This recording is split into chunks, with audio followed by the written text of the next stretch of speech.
नहरवान में खारजियों को शिकस्त फाश हुई थी। उस जंग में जो खारजी बच निकलने में कामयाब हो गए थे, उन्होंने हजरत अली मुर्तजा, हजरत अमीर माविया और हजरत उमर बिन अल-आस रज़ियल्लाहु अन्हुम के कत्ल का मंसूबा बनाया। उन खारजियों का सरदार इब्न मलजम नामी शख्स था। इब्न मलजम ने हजरत अली मुर्तजा रज़ियल्लाहु अन्हु की शहादत की हामी भरी।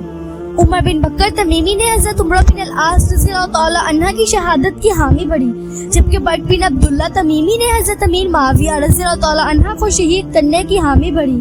चनांचा उन तीनों हजरात ने अपने इस नापाक इरादे के लिए 17 रमजान मुबारक बवक्त फजर का वक्त तय किया और अपने इन मज़मूम इरादों के लिए रवाना हो गए। उमर बिन बकर तमीमी मुकर्ररा वक्त पर जामे मस्जिद ताहिरा पहुंचा। हजरत उमर बिन अल-आस रज़ियल्लाहु अन्हु ने उस रोज़ जलील होने की बना पर अपने एक अफसर खारजा बिन अबी हबीबा को नमाज फजर की इमामत के लिए मस्जिद भेज दिया। जब उन्होंने नमाज के लिए तकबीर कही, उसी वक्त उमर बिन बकर तमीमी ने आगे बढ़कर उनका सर कलम कर दिया। लोगों ने उमर बिन बकर तमीमी को पकड़कर हजरत उमर बिन अल-आस रज़ियल्लाहु अन्हु के सामने पेश कर दिया, जहां उसने अपने जुर्म का इकरार करते हुए कहा कि वो उनके कत्ल की गर्ज से आया था, लेकिन इत्तफाकन आज वो खुद नमाज पढ़ाने नहीं आए थे। हजरत उमर बिन अल-आस रज़ियल्लाहु अन्हु ने उसके इकरार के बाद उसे कत्ल करवा दिया। बट बिन अब्दुल्ला तमीमी, जो कि हजरत अमीर माविया रज़ियल्लाहु अन्हु के कत्ल पर मामूर था, वो भी मुकर्ररा वक्त पर जामे मस्जिद दमिश्क पहुंच गया। हजरत अमीर माविया रज़ियल्लाहु अन्हु ने नमाज के लिए इमामत शुरू की तो बट बिन अब्दुल्ला तमीमी ने आगे बढ़कर हजरत अमीर माविया रज़ियल्लाहु अन्हु पर वार किया, जिस पर वो जख्मी हो गए। बट बिन अब्दुल्ला तमीमी पकड़ा गया और हजरत अमीर माविया रज़ियल्लाहु अन्हु ने उसे कत्ल करवा दिया।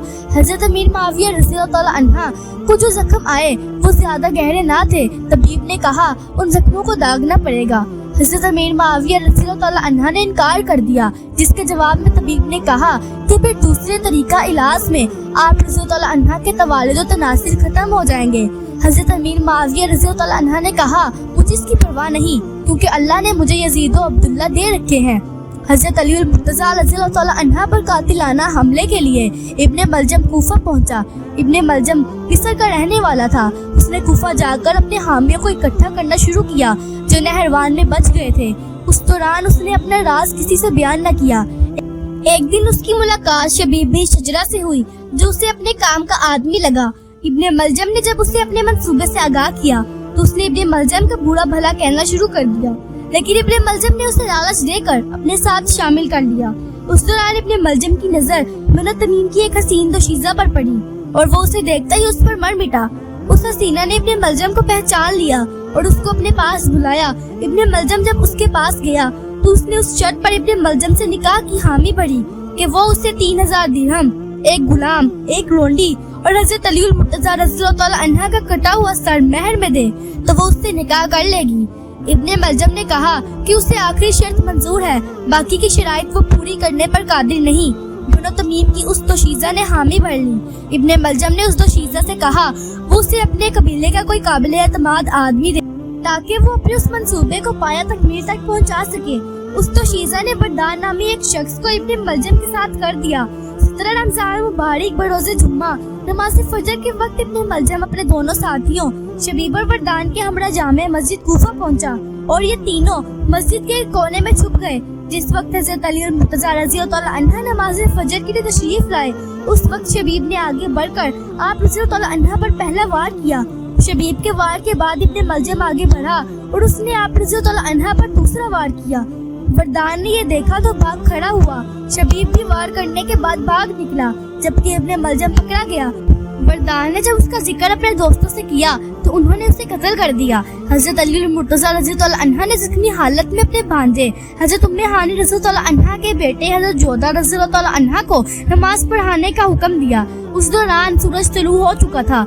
लोग आप रज़ियल्लाहु अन्हा को जख्मी हालत में घर ले गए। इब्ने मलजम को आप रज़ियल्लाहु अन्हा की खिदमत में पेश किया गया। आप रज़ियल्लाहु अन्हा ने उस बदबख्त से पूछा कि तुझे किस चीज ने मुझे मारने पर आमादा किया। इब्ने मलजम ने आप रज़ियल्लाहु अन्हा के सवाल को नजरअंदाज करते हुए कहा, मैंने इस तलवार को 40 रोज तक तेज किया और अल्लाह से दुआ की कि उससे वो शख्स मारा जाए जो खल्क के लिए शर का बाइस हो। हजरत अली मुर्तजा रज़ियल्लाहु अन्हा ने फरमाया, मैं देख रहा हूँ कि तू इस तलवार से मारा जाएगा।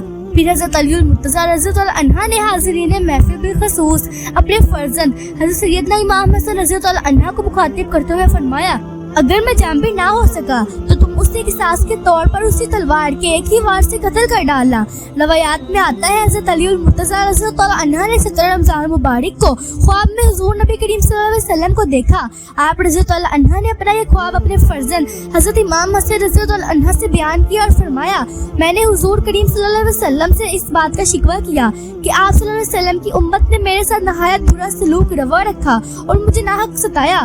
حضور نبی کریم صلی اللہ علیہ وسلم نے مجھ سے فرمایا اے علی رضی اللہ عنہ تم اللہ سے دعا کرو۔ میں نے اللہ سے دعا کی مجھے ان سے بہتر لوگوں میں پہنچا دے اور میری بجائے ان لوگوں کو ایسے شخص سے واسطے جو مجھ سے بدتر ہو۔ روایات میں آتا ہے حضرت سیدہ ام کلثوم رضی اللہ تعالی عنہا بنت حضرت علی المرتضیٰ رضی اللہ تعالی عنہا نے اپنے ملجم سے فرمایا تو نے میرے باپ کو شہید کر کے کچھ نقصان نہ پہنچایا کیونکہ وہ جنت الفردوس میں اعلیٰ مقام پر فائز ہوں گے۔